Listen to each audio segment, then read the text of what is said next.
Hello, Sunitha. How are you? Good, Richard. How are you? I'm excited to talk to you. I'm also excited that it's a new week. I don't know. I'm like one of those weird people that likes new weeks and, try to set out for new adventures and new accomplishments. Are you the same? You That's like that? right. Yeah. All the Yeah. stuff I didn't do last week, it's on my Right. plate for today. Exactly. Everything I didn't do last week, I have to try and do. You and I were just chatting before we went on air that it's now November, which is like mind blowing, right? That's right. uh and here we are battling towards the end of the year, and gosh, it's crazy. It really is. Truly. Yeah. Yeah. I don't know where time is going, but it's going fast and It's we need to get a lot done. So Yeah, absolutely. Well, Sunitha, let me welcome you to Rare Awareness Radio, and thank you for being here. We are speaking with Sunita Malipadi. She is one of the founders and leaders of the CACNA1A Foundation, as well as the Buffalo Initiative, both of which I'm extremely pleased and excited and grateful to talk with you about today. Maybe you could begin for us by kind of talking a little bit about your journey, and what led you to be the founder of the Buffalo Initiative, and also your work with the CACNA 1A Foundation, Sunitha. yeah, no, Richard, thank you so much. It really is an honor to be on your show and to talk about the things we're working on behalf of rare disease communities. Mm, So I'm a lawyer by background, and I went to law school thinking that I would become an attorney working. I initially worked on private investment funds. mm, I left that space after about 5 years to teach at Georgetown Law School, working in social enterprise and nonprofit law. And along the way, I had two kids. My son, I have a almost 10-year-old son, and then my daughter, who was born while I was still working in a large law firm, okay. started having some developmental Hmm. difficulties. And we noticed right away, actually, as soon as she was born, that her eyes were not moving the way that my son's were when he was Sure. born. Sure. She started hitting developmental milestones. And, we realized there was something going on. And, there was this gut feeling that we had about there being something off with her. And so Sure. we And started. and you have the baseline of another child too, right? So yeah, yeah, Yeah, yeah. exactly. So I wasn't a totally crazy first time mom, but I felt like there was something going on and no one was really catching it except for us at home. And so Sure. we started asking our pediatrician questions and started basically asking for referrals to other specialists, and we just started seeing specialist after specialist. In Mm. about 2.5 years into that journey, often people refer to it as the diagnostic odyssey. Odyssey. Yeah, I was just going to ask you, how long was your diagnostic odyssey? Yeah, and shorter than actually most people. But after about 2.5 years, we found out she had a mutation on a Mhm, gene called CACNA1A, mhm, and it's a calcium ion channel gene. It's primarily important for neurotransmission, so how neurons in the brain communicate with one another. mhm. And that was what was causing these symptoms we were seeing in her, which were, eye movement issues. She had a couple seizures at that point. She Mm. wasn't walking by two, and so that was what was causing these issues in Yeah. her. You and I talked about so many of these challenges, right? You talk about your diagnostic odyssey, Sunitha, right? 2.5 years. You say that's, oh my God, not almost not as bad as some others, right? There's sort of this huge challenge of children with genetic diseases and what they face. And clearly, this was a huge inspiration behind the mission of what you're doing with the Buffalo Initiative and also the CACNA1A Foundation. And one of the areas, myself coming from the healthcare community, but I've also worked in venture capital. So you and I have so many things in common. We talked about this patient-led effort, right? This patient-centric effort. Why is that approach so crucial, Sunitha, to the work that you folks are doing in accelerating genetic medicine? Yeah, it's such a good question. And honestly, before I sort of was thrust into this space, I think the common understanding is that you leave the science up to scientists and you Yeah. leave Yeah. medicine up to doctors. And Yeah. in this space in particular, in the rare disease space, you just have a systemic failure at so many levels where you Mm-mm. can't necessarily rely on these quote unquote experts Mm-hmm. to guide you to where you want to get, whether that be a diagnosis, whether that be treatment, whether that be a new drug, like that's not working for this Yeah. community. And it's Yeah. not working for a whole number of reasons that we can get into Mm-hmm. in our conversation. But when you are faced with this diagnosis of your own child, or maybe it's yourself, and you realize there's no one working on it, you've Right. got to take matters into your own hands, because Mm-hmm. that's not acceptable, right? Right. Like, you have a 2.5-year-old kid in your home who's struggling with basic things, may not be able to ever live independently. And your job as a parent, right, first and foremost, is to make sure that your child is set up Sure. for. Remove all barriers. Yeah. Yeah. Yeah. Yep. And so you are determined, and Mm. there's so many communities like this where you've got Mm. determined parents or caregivers or individuals themselves that are living with these diseases, and they're not going to leave their fate up in the hands of someone who's Someone else. Yeah. yeah, Yeah. yeah. Yeah. It's just not acceptable, because that hasn't, worked in the past. And so Yeah. why it's so important is, right now, science and scientists and the systems that they work in, which are primarily academic institutions, Grant dependent, right?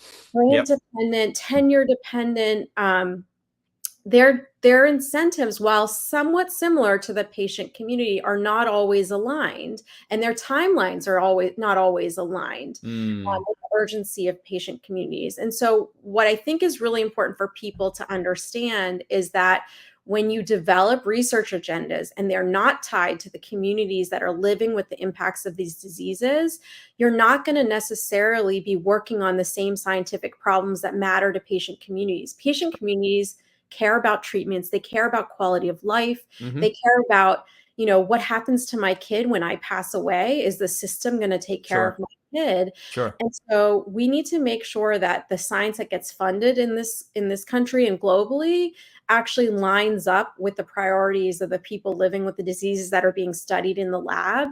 And the only way to do that is to take a patient-centric approach and a patient-driven approach. And that's what these patient communities are doing in advocacy groups all around the world.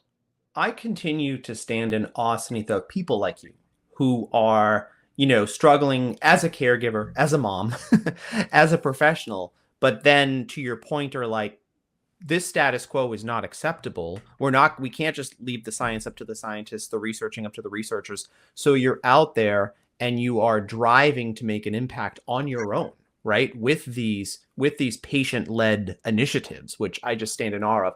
I've told this story before, but when my grandmother was diagnosed with terminal pancreatic cancer, her very first question was, who was going to care for her disabled child? My uncle. Like, that was her first question. It was not, what's going to happen to me, right? It was, I have this disabled child, and what's going to happen to him when I'm no longer here? And like you said, you're trying to set up all of that success for these next generation today, right? Yeah, I think you're exactly right. I mean, that's the first thing when you talk to parents of these kiddos. Mm.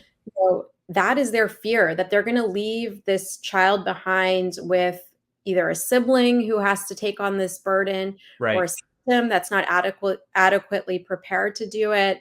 And that's scary as a Yeah. parent, right?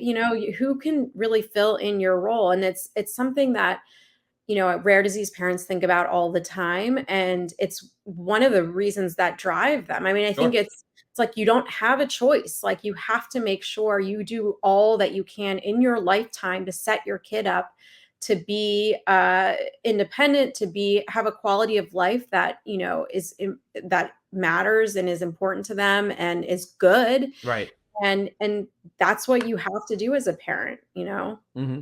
And then, so to that end, Sunitha, like you said, you can't rely on maybe one scientist somewhere or one academic researcher who maybe just happens to be interested and is studying. It's not at the scale of chronic disease investigation, right?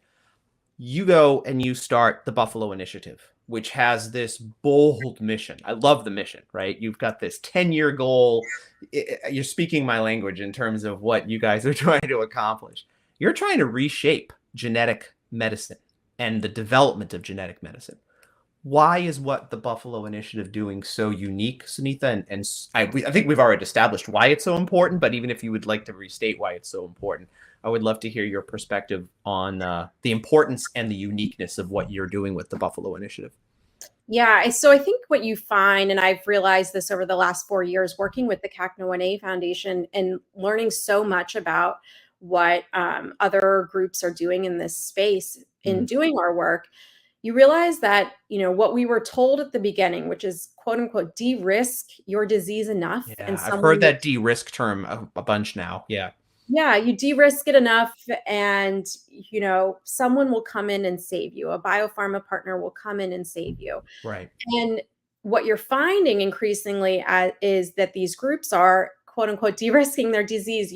They're funding research enabling infrastructure, they're giving out grants, they're gathering patient data, they're doing all of the things that are necessary to come up with a new treatment for their disease.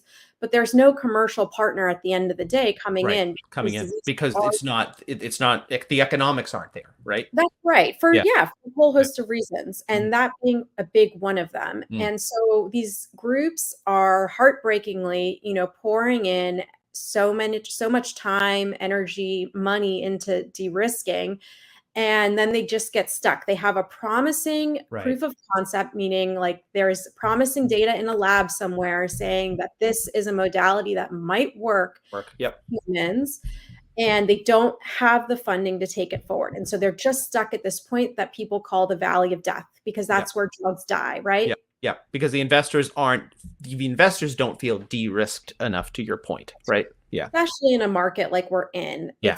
There Yes. isn't It's very challenging right now. Yeah. so challenging. So the Buffalo Initiative, to go back to your question, is really the first collaborative network and coordinated approach to therapeutic development in that space, in that valley of death space, Mhm. where there's a critical bottleneck that's not being addressed by any existing funder out there or any collaboration of funders out there. And Right. what we're trying to do is connect these diverse stakeholders, which first and foremost starts with the patient community themselves, Right. and we're bringing together sort of researchers, funders, um, regulatory experts, translational research experts to coalesce around these high impact, high potential projects in rare disease space that are faltering right now because they have a lack of funding, Right. they have a lack of guidance, and they really need some accelerant to take them through that valley of death Nice. to the first in I human was going to say clinical you're trials. So literally pulling them out of the valley of death, right? Yeah. yeah, Yeah. and hoping to build a bridge, Yeah. honestly, to get to clinical trials, Yeah. and we're hoping that by taking it further down the therapeutic development pathway, that there will be some commercial interest available, at the end of that pathway. Right. Because you've shown up so much more of the clinical effectiveness. Like you said, that pathway becomes more clear. One of the other things that has impressed me, and I talked for a second a minute ago about the 10-year goal that you have as an initiative and the research that I was doing in prep for our conversation today. I really appreciate the equity aspect of what you're doing, Sunitha, and really thinking about how we create a research ecosystem that is more equitable, right? There where there is more, we've already talked a little bit about the productivity that you're hoping for. Talk to me a little bit about that equity, Sunitha, and then also at the end of 10 years, like what would make you feel that we've accomplished our job? And of course, I'm sure your job is never over, but at the end of this horizon. Right. So I think what we're trying to do is create a new model that shows people, every sort of stakeholder that's involved in this process right now, that Mm, there's a new way to do this work because this work is not getting done as is, for the vast majority of diseases. The statistics, right? Like yeah, there's only 5% of these rare diseases that have a single FDA approved treatment.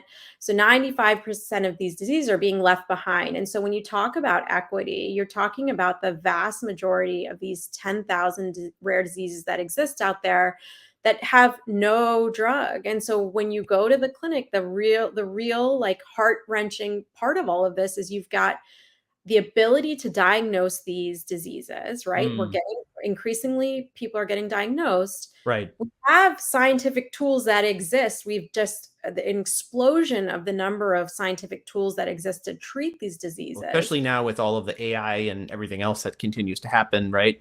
Yeah, Yeah. Yeah. And genetic medicine Yeah. is just so far ahead Mhm. of where we are in terms of applying that to diseases that exist. And so you've Right. got this mismatch, right, of diseases that exist, tools that exist to treat them, and then all of the people that are just falling in the cracks of this Mm. problem and not being treated. So when you get a diagnosis today, and this is what happened when we got our diagnosis, the doctor literally says to you, there's nothing that you Nothing can we do. can do. Yeah. Yeah. Go home, love your child, try to support their development the best that you Right. can. Try to live a normal life as much as possible. Right. Yeah. And that's Yeah. not No, acceptable. That's completely really unacceptable. Yeah. not Yeah. acceptable. And Yeah. so, what are we doing as a society to Hmm. change that story? And it's Mm. really mind boggling when you look for solutions. A lot of people are great at identifying the problem. There's just very few solutions that are being tried. And this Mm. is one solution that we're Sure. hoping. The reason we put together this sort of 10-year timeline around it is we hope that it actually not only takes as many programs that we support into clinical trials, but we actually hope it changes the ecosystem. It changes how funders think about funding science, not only at a philanthropic level, but at the federal level. You Mm. know, instead of continuing to pour dollars into trying to find more innovations at the basic research level, why don't we try to put a lot more money into translating those innovations into something that impacts human lives? And that's what we're trying to do, is build this funding ecosystem, this ecosystem that's centered around patients, that involves patients, and tries to essentially bring treatments to reality instead of new innovations necessarily on the basic sort of research side, Yeah. Basic science side. Right. Yeah. I appreciate which that. is important. I don't Of want to course. say Oh no, that. of course. Yeah, I've done some work in basic science around cardiology, and I know how important that is. Right. Right. It is the foundation Of course. Yeah. for translational science, but we're not doing enough right now to translate what we have found to be really important innovation on the basic science side. We have not translated it because we don't have enough resources going towards that. And what we're trying to do Right. is change that. And I appreciate really what you're doing there. Right. So you know this initiative that you have addressing these issues of lack of investment, incentive, and all the coordination that you're doing. Talk to me a little bit though about maybe the elephant in the room of regulatory and how, you know, how you can kind of like overcome, I guess, some of the complexities of the regulatory pathways, especially in rare disease and genetic medicine. Yeah, this is a huge challenge. I will say that I think what's exciting about what we're doing right now is we're working in an environment where we're starting to see some regulatory interest and flexibility, especially in the rare disease space. Hmm. We had, even just as of, I think, 2 weeks ago, the announcement of a new FDA Rare Yep. Innovation Hub Yes. where they're going to be tackling these issues. There's just so many really talented stakeholders that are working on the regulatory side of things.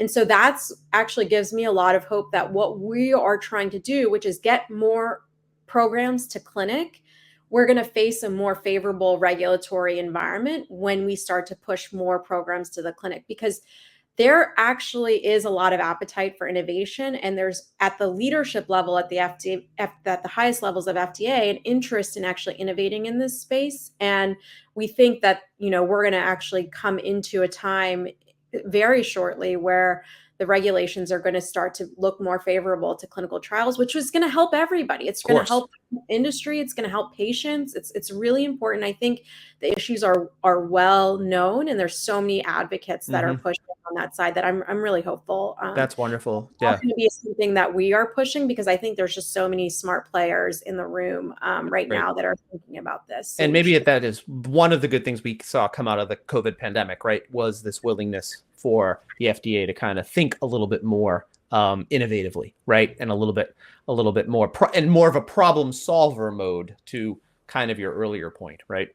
100%. And we just, the regulatory, current regulatory framework was developed without rare disease in mind, right? We Sure. don't have the patient populations to sustain some of the trial requirements right now. And so people are pursuing these N of one pathways. Hmm. And we're also seeing, you know, there's difficulties there as well. And people are recognizing that there might be actual opportunities for these N of one Right. treatments to Right. apply These bigger ends. And so personalized, yeah, personalized treatments that can then potentially become Yeah, more cohort type treatments, right?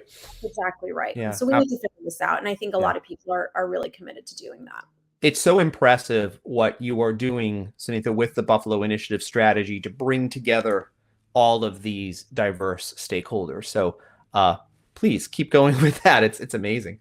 I want to shift the focus a little bit, if that's okay with you, to the CACNA1A Foundation. And maybe you could talk to us a little bit about some of the major goals of that foundation and certainly some of the impact that it has had.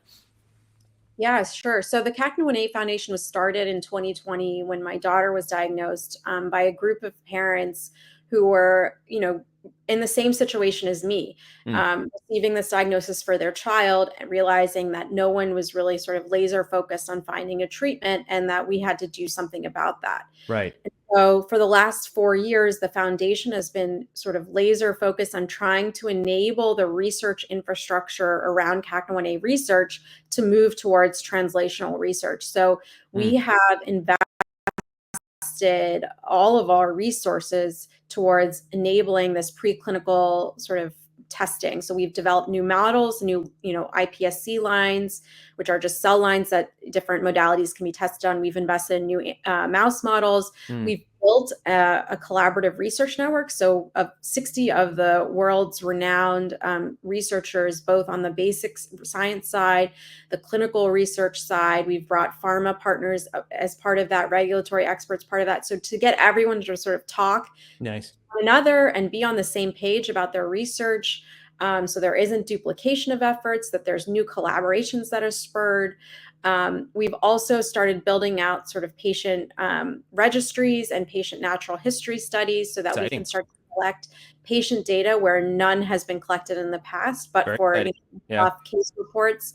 So what we're trying to do is essentially make this disease translatable, right? So Yeah. we've had a lot of basic research out there, but not that translation. And what we're seeing is really exciting. So over the past 6 months, we've had 3 new commercial partners interested in Oh, various outstanding. aspects of CACNA1A related disorders. And that didn't exist even 4 years ago. So That's the work outstanding. that we're doing is really exciting. We've brought together the community. We've supported them in innumerable ways, whether that be through connecting them with clinicians, putting together new resources, connecting them with each other. A lot of these families had Mm, never met another family until right. the foundation brought them together. And we're enabling their participation in research. So they aren't, they're sort of empowered to be part of the solution. And I think Nice. that's really important. They're not just sitting on the sidelines anymore. Yeah, that's exciting. And thank you for kind of helping us understand the treatment avenues that the foundation is prioritizing. That's very exciting. And the registry. What for me and from a as a novice here, Sunitha, help me understand how does the CACNA1A Foundation and the Buffalo Initiative, how do those two initiatives intersect? Yeah, I think, while they are separate sort of pieces of my work, I think Hmm. it's really exciting to see the interest. It's really hard. I'll just sort of backtrack and say, Mm, like it's really hard to get in front of anyone saying like I'm fundraising for the CACNA1A Foundation, and right. no one really knows what CACNA1A is unless you've Sure. had a loved one that's impacted. Right. And when you sort of elevate what you're doing to a broader set of diseases, right now the Buffalo Initiative is focused on genetic drivers of epilepsy, intellectual disability, and autism. Those are all things that people have heard about. The Right. common person has heard of those 3 sort of disease areas. Same with funders, they've heard of those. Mm, When you drill down to it, they are all driven by almost single gene disorder groups or right. multi disorder groups. The And we're root. all Yeah. sort of like doing our own thing in our own silo, focused on our own gene or genes. And what Buffalo is doing is elevating this to a bigger set of stakeholders who might be interested in funding, but then also enabling sort of pattern recognition across disease groups. So Mm. things that we find that might be um, a breakthrough in one disease, they could potentially be applied across diseases, Across. Yeah. including Yeah. because there's sort of similar genetic mechanisms that are behind these types of diseases. And so what we're hoping that Buffalo will do is actually through this collaboration, the continuous learning across, therapeutic development across diseases that are, in the same sort of bucket or category, that we'll be able to identify promising treatments and developments for diseases like CACNA1A and other related disorders. So if we're not working necessarily on CACNA1A specifically, that this will benefit CACNA1A in a whole number of disorders that are related to either epilepsy, autism, or intellectual disability. Thank you. Thank you for illustrating that for me. It's much clearer now in the intersection. And in my mind, I'm thinking of it's like you're trying to capture as much as you can, right, with Buffalo Initiative, and obviously CACNA1A is a little bit further down the funnel, if you will, if I could kind of use that analogy, right? So that's very helpful. Sunitha, I mean, are you living 28-hour days? I mean, this is a lot, right? There's the CACNA1A Foundation, there's the Buffalo Initiative. You are a caretaker and a caregiver and a mom to another child. How are you holding up? Yeah, no, I don't sleep very much, but I bet you don't. Yeah. That's something I learned, or I was trained not to do very much of when I was working at the law firm. So I think anyone those billable hours, right? I didn't sleep much then, and I basically never stopped after that. But no, this work, I can't turn it off. This is it's such a deep passion for me. Personal. Obviously, yeah, it's so personal. I see my daughter every day, and she, in a lot of ways, is thriving. But you can't let off the gas pedal. And you can't when you have someone living with these diseases, and you meet so many kids through this work. I've met so many children and so many other caretakers and families, and it really just pulls you in so much deeper than like a 9-to-5 job. This is a 24/7 job, and it never turns off. And in a lot of ways, like you just keep going because you don't have a choice. And we're seeing these signs of progress and this glimmers of progress and interest and that must just give you so much more fuel, right? Yeah. That's so energizing. How's your you talked a little bit about this a second ago, but your community, who's kind of, who's helping you to stand up?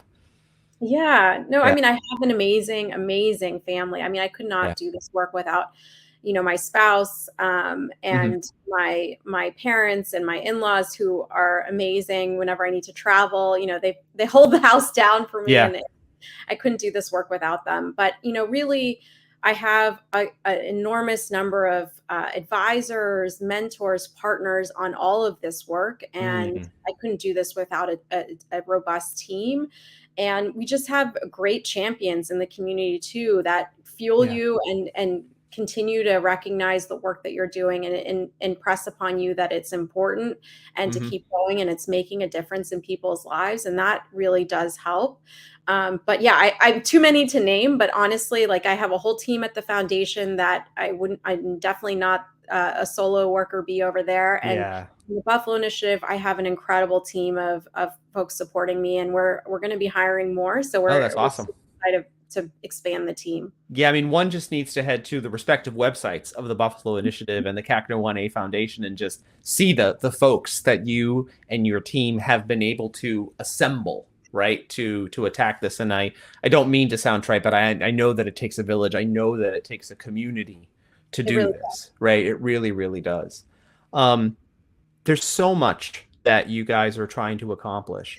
Of course, I want to have you allow for an opportunity to kind of give us a little bit of a pitch on how we can help you support what you're trying to accomplish. Is anybody listening today, Buffalo Initiative's mission, CACNA1A Foundation's mission, or just rare disease research more broadly, Sunitha, like, what can folks do to support you? How can we help you?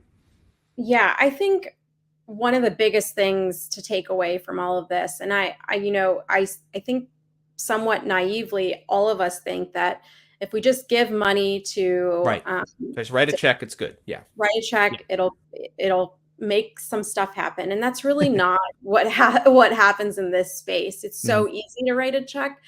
We need more checks to be written, but we need them to be written to folks that are actually doing the hard work of identifying where are there gaps in the field, who can fill those gaps, and really making sure that the dollars that you put out there will have an impact. And the people people that I find to be the ones doing this the most are the patient communities themselves. They Right. are the ones, they don't have a choice. They're not going to give up. Their skin in the game is their Hmm. actual loved one or themselves that are living with these diseases. And so their only incentive in all of this work is not some publication. It's not to make a ton of money with a drug at the end of the day. It is to get a treatment that improves the lives of the people they care Into the about. hands. Yeah, into their hands. Yep. Yeah. Yeah. Yep. And so when you're thinking about putting money into this space, I would just make sure you ask yourself who is the most tied to the goal that you want to see. Yeah. And that's where the money should be going. And That's a so really good point. all of these communities have incredible patient communities that Mm. are driving this work forward. They're doing incredible work. They're seeing results faster than Hmm. most um, stakeholders in this space. But they're also importantly making sure that there's this collaborative effort, that people aren't just sort of in their own lane doing their own thing, unattached from the overall mission or goal of bringing improved quality of life to their loved one. And so if we can all row in the same direction towards Mm. that sort of shared goal or common research agenda, I think we're going to see results more quickly. And the entities that are doing that, at least in my experience, has been the patient communities themselves, these Right. patient groups that are actually research focused and mission oriented because they have no other choice. And so when you're thinking about making a donation in this space, I would say look to those groups. And Buffalo is one of those entities that's hoping to essentially be an easy spot for people to put their money to see the results that we're hoping to drive forward, which is treatments in the clinic Mm. in these kids' lifetimes. You certainly had some specialized training as an attorney, right? And sort of thinking about the CACNA1A, it is a 501c3 nonprofit organization, right? I'm assuming the Buffalo Initiative probably is as well, although I don't know that for sure. If I'm an individual and I'm looking to you for mentorship, Sunitha, right? And I'm asking you, I'm considering my own patient-led initiative. I'm not an attorney like you. I don't know how to start foundations. What advice do you offer folks when they kind of come to you with that kind of question in mind?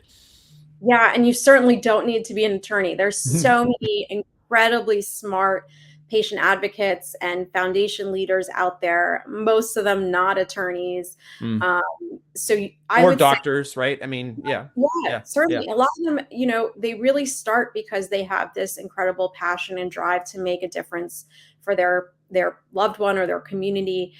And it really begins with that. And I Mm. will say, of all of the sectors I've worked in my career so far, the rare disease community is one of the most inviting, Hmm. open, transparent communities out there. They want to help each other. We've all been in your shoes, Yeah. and we can help sort of make sure you don't do the same, go through the same mistakes or roadblocks that we went through. And we really know why you're in the space and why you're trying to do this work, and we will do everything we can to help you. So reach out to any one of us, any patient foundation leader I know would be happy to help you. There's other resources out there. Global Genes has a lot of resources. NORD has a lot of resources in helping advocates Nord, set up yeah. their own organizations. Listen to podcasts like Effie Park's Once Upon a Gene, your podcast. Like, there's a lot of leaders out there that have tried to share their lessons learned, so that others don't have to struggle behind them. And we Mm. would be happy to help. That's outstanding. As you and I were talking at the beginning of our conversation about how we're both uh, thinking about the end of the year and it's here, and I'm sure there's so many near future prerogatives for you, Sunitha, both with the Buffalo Initiative and the CACNA1A Foundation. Maybe if you could just give an example for each of what are you most hopeful for as we kind of get into the new year. Yeah, there's so many exciting things sort of on the horizon.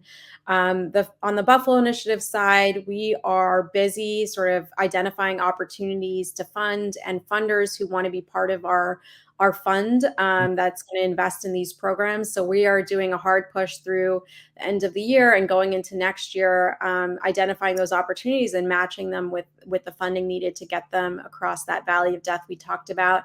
And I'm super excited with the folks to date who have shown interest in being part of this. Hmm. And we're excited to hopefully in 2025 announce sort of new partnerships and new stakeholders who are joining the Buffalo Initiative.